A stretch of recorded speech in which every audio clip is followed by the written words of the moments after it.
Hey guys, today I'm reacting to History Summarized Wales. Is an uneven affair, to put it mildly. We're familiar with how Scotland and Ireland drew the imperial short stick and enjoyed the pleasure of being sat upon by England, but perhaps the shortest stick of the bunch was drawn by Wales, who is often left out of the discussion entirely. And while I'm shocked that anybody could gloss over the country that is a freaking dragon flag, Wales has been tragically sidelined from the historical narrative. I mean, not many people know about Boots. Not many people know about Bhutan either. The Isles, and I will not stand for it. Wales has impressively and improbably maintained a distinct Celtic culture since the very start, and it is far too cool for historians to be doing them dirty like that. True. So, to see how Wales did the hard carry for Great Britain's culture for 2,000 straight years, let's do some history. A proper understanding of this whole Wales business I mean, and they are the true Britons. requires us to go way back in British history.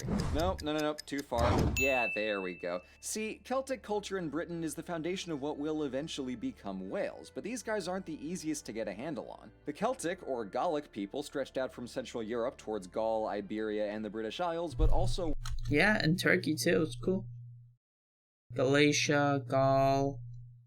Yeah, Galicia. went southeast towards the Black Sea, and one problem for us loser historians is that it's unclear how and even kinda if they settled in Britain. There are competing theories for who, when, where, and why, ranging from the standard migration models to the possibility that very few Celts actually settled in Britain. Logic being that overseas trade was key to the Bronze Age economy, and Britain's tin deposits made them a big export hub. Since tin is half the chemical structure for bronze, that meant people from all over Europe and the Mediterranean came to the Atlantic coasts to get their bronze on, and this includes our Celt boys. So it wasn't mass migration that brought Celtic people to Britain, but rather local Britons who buddied up with Celtic traders by speaking their language and copying their swirly Latin art. So according to this meme model, the local Britons thought Celtic culture was LOL so relatable XD that they adopted it all up and down the Isles. Whether or not this model is fully accurate, it would account for some weird archaeological and linguistic discrepancies in the traditional Interesting. migration theory, and it also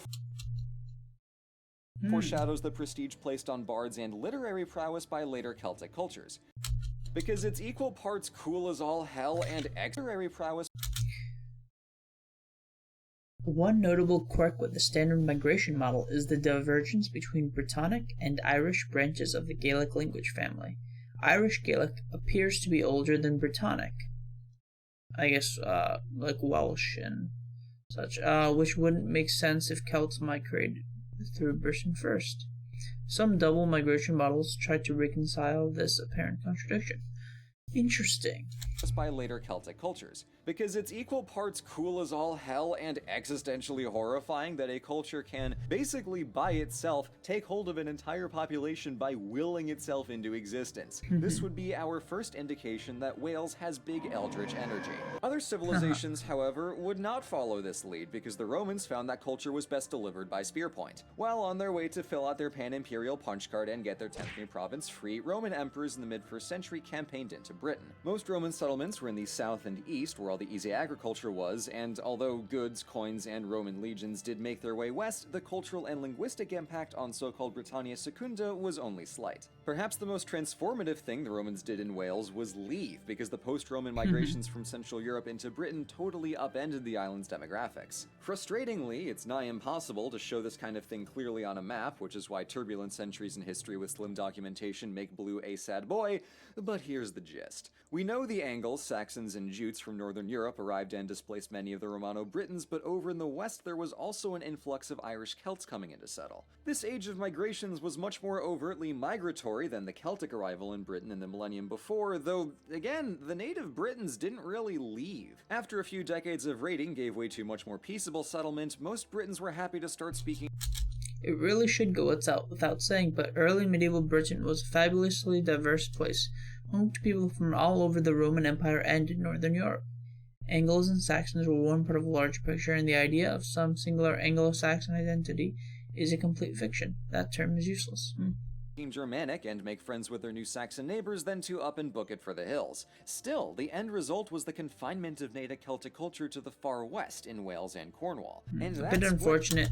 explains why it's called Wales. It comes from the Germanic word wala, meaning foreigner, while the Welsh call it cymru, from the Celtic word for countryman. It's also in this migratory shuffle that the legend Yeah, I mean, those Germanic people are the foreigners. of the Romano-British King Arthur first pops up, though it'll be a couple centuries before he's labeled as Arthur or a king. Honestly, the whole That's, the French wrote those stories mostly. early medieval period in Wales has this pseudo-mythic Age of Heroes vibe to it. Good documentation is blah, what else is new, but the oral traditions that will later become the core of Welsh epic literature get their start in this era. So, as far as we can tell, what was going on in medieval Wales? Well, isolation from Germanic majority England was good for preserving a unified Celtic culture, but the politics Dragons are a big deal in Wales. The red dragon, Dragosh, represents the Welsh Celtic people, while the white dragon represents the Saxon people. Ah, that's cool, yeah. And Dragosh is on the flag, so. were much more wibbly. Various local princes vied for hegemony over the many disparate realms, but succession always proved their undoing, as sons would squabble and big kingdoms would shrink back to where they started. The princes of Gwynedd and Powys were the most successful of the bunch, and as a result, King Offa of Mercia built a dike across his border in the late 700s to try and keep Powys out. But that worked about as well as any frontier walls have worked throughout history, which is to say, The Kaiju and enormous Category 4 broke through the coastal wall in less than an hour. barely. So despite the best attempts of Saxon kings and the Irish Sea, Wales wasn't entirely cut off from the rest of the world, as they had gotten on board with Christianity thanks to the missionary Saint David back in the 6th century. They might not have been the most consistent of A bit unfortunate, but I guess that happens around that time. pals with the Pope in Rome, Dear Mr. Pope, sorry to hear that Rome keeps getting sacked. It sounds like a bummer. Sincerely, but Wales. they were mostly on the same page. Wales' early medieval history of relative chill was aided by England's near-constant Viking tire fire, which pushed Conquer Wales way down the to-do list. But that changed when our old pals the Normans kite-shielded their way to conquering England, because suddenly this new Norman England had a much Yeah, and the French.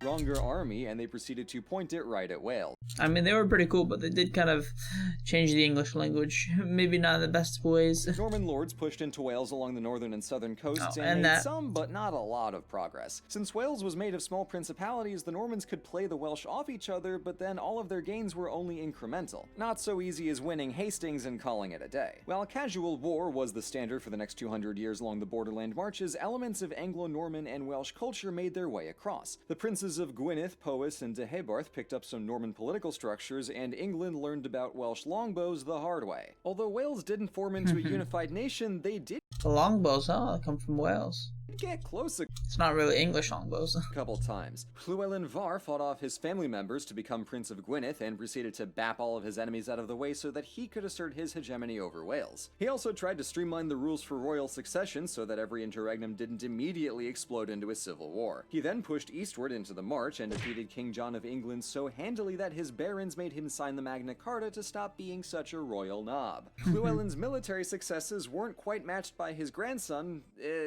also Llewellyn. Though he did the biggest Prince in Wales routine again, he was defeated by England's King Edward Longshanks. The next year, in 1283, Edward Longshanks. pushed into Wales and stomped Aw, damn. out the princes, using the old Norman trick of building a buttload of castles in newly conquered territory to stop the locals from getting ideas. In a twist that should surprise no one, England needed more than a few of these to do the trick, so Wales has the highest castle density of any country in Europe, with over 600 That's why. Interesting. built and 100 still standing today. Damn. That is, and I really cannot stress this enough, a stupid amount of castles. That's the density equivalent of 23 castles in New York City, with a less impressive but still formidable 2 castles just in Manhattan. Good lord! In any case, the post-conquest period was a weird century for Wales. Suddenly they were subordinate to England, but soon they got tied up in the 100 Years' War, and then everybody had plague to contend with. So while it was a real wacky time, it was also surprisingly indicative of the history still to come, as England goes about its business while holding a pillow over Wales' face, gently shushing them and hoping nobody notices. Forgive me for speedrunning through the next several centuries, but I've already done the England plotline once, and that was painful enough. A century after a thwarted independence uprising in 14 1400, Wales had the good fortune to pull a reverso and put a Welshman on the English throne. The man in question was one Henry VII, notable ender of the War of the Roses, and he set up Wales for greater integration with England and way more rights than they had before. This all became official via the Laws in Wales Acts passed by Henry VIII in the mid-1500s. He drew up county borders, standardized laws, gave Welshmen equal status as Englishmen, and gave Wales representation in Parliament. And as an added bonus of Henry's hop over to Protestantism, the Church translated the Bible into Welsh. This protection of the Welsh language coincided with a new interest in medieval culture and ancient literature, and language became a defining feature of the Welsh identity. While all of this was going on, the political story of Wales got folded into the larger English narrative, what with the Spanish Armada-ing, the union of the crowns of England and Scotland-ing, and the creation of a globe-spanning empire-ing. Despite playing second fiddle, maybe closer to fourth, in the history of the British Empire... Yeah, where the heck is the flag? Where the heck is the Welsh representation on the Union Jack? Come on. Welsh literature was rising in prominence during the Romantic movement, thanks in part to some shiny new editions of classic works. Specifically, Lady Charlotte Guest compiled and published the 4 branches of the Mabinogi, and doubly translated too, so Welsh and English readers could both enjoy the medieval folklore. In contrast to Scots Gaelic going kaput.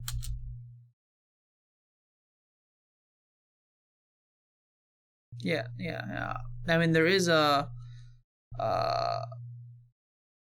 Okay, and Irish Gaelic suffering a steep decline in the 1800s that they're only recently bouncing back from, Welsh literature and poetry came in clutch. And also, Scottish Gaelic is descended from Irish, from Irish settlers going to Scotland. The original Celtic language was kind of wiped out. Like Pictish was, unfortunately. For the long-term endurance of the language. But while the Romantic era was in full swing, so too was the Industrial Revolution. So all these fancy new machines and choo-choo trains needed coal if they wanted to do anything, and Wales happens to have a crap ton of the stuff. Southern Wales swiftly became the mining capital of the empire, and while coal and slate may have been big business, they were also hellish jobs to work. So Wales ended the century more urbanized than it had ever been, but the Welsh probably weren't so thrilled about why, especially as British attitudes towards them soured and Wales got the dingy reputation shared by all other regions doing heavy industry. Although the 1900s started out pretty rough, what with the coal mining and a nasty spell of discrimination against the Welsh language in schools and work. In the 18 and early 1900s, students in Wales dreaded the Welsh knot, a linguistic hot potato given to anybody caught speaking Welsh.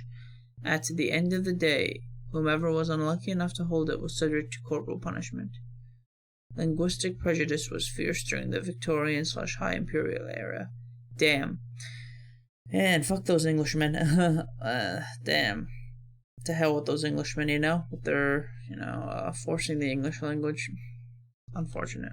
Wales turned a corner after the Second World War. Industry diversified and politicians campaigned for more regional autonomy and...